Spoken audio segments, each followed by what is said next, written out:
వైఎస్ఆర్ సోదరుడు వైఎస్ వివేకానందరెడ్డి మృతిపై అనుమానాలు వ్యక్తమవుతున్నాయి. వివేక పిఐ కృష్ణారెడ్డి దీనిపై పోలీసులకు ఫిర్యాదు చేశారు. శుక్రవారం తెల్లవారుజామున బాత్రూంలో వివేక మృతి చెందారు. అయితే ఆయన తలకు, చేతికి బలమైన గాయాలైనట్లుగా గుర్తించారు. రక్తపు మడుగులో పడి ఉన్న వివేకానందరెడ్డిని గుర్తించి పిఐ కృష్ణారెడ్డి పోలీసులకు ఫిర్యాదు చేశారు. దీంతో అనుమానాస్పద మృతిగా పోలీసులు కేసు నమోదు చేసి డాగ్ స్క్వాడ్ తో రంగంలోకి దిగి దర్యాప్తు చేస్తున్నారు. గురువారం రోజంతా మండుటెండలో తిరిగి వైఎస్ వివేకానందరెడ్డి ఎన్నికల ప్రచారం నిర్వహించినట్లు తెలుస్తోంది. దీంతో రాత్రి ఇంటికి చేరుకునేసరికి కూడా చాలా ఆలస్యమైంది. ఆ సమయంలో ఇంట్లో ఎవరూ లేకపోవడంతో అలసి అలాగే పడుకుండిపోయారు వివేకానందరెడ్డి. ఉదయం నిద్ర నుంచి మెలకువ రాగానే ఆయనకు వాంతులవ్వడంతో బాత్రూంలోకి వెళ్లారు. అక్కడ వాంతులు చేసుకునే క్రమంలో పడిపోయి అక్కడికక్కడే కుప్పకూలిపోయారు. అయితే వివేకానందరెడ్డి మృతిపై అనుమానాలు వ్యక్తమవుతున్నాయని ఆయన పిఏ ఆరోపిస్తున్నారు.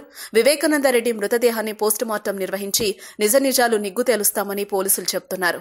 68 ఏళ్ల వైఎస్ వివేక గత కొంతకాలంగా అనారోగ్యంతో బాధపడుతున్నట్లు తెలుస్తోంది.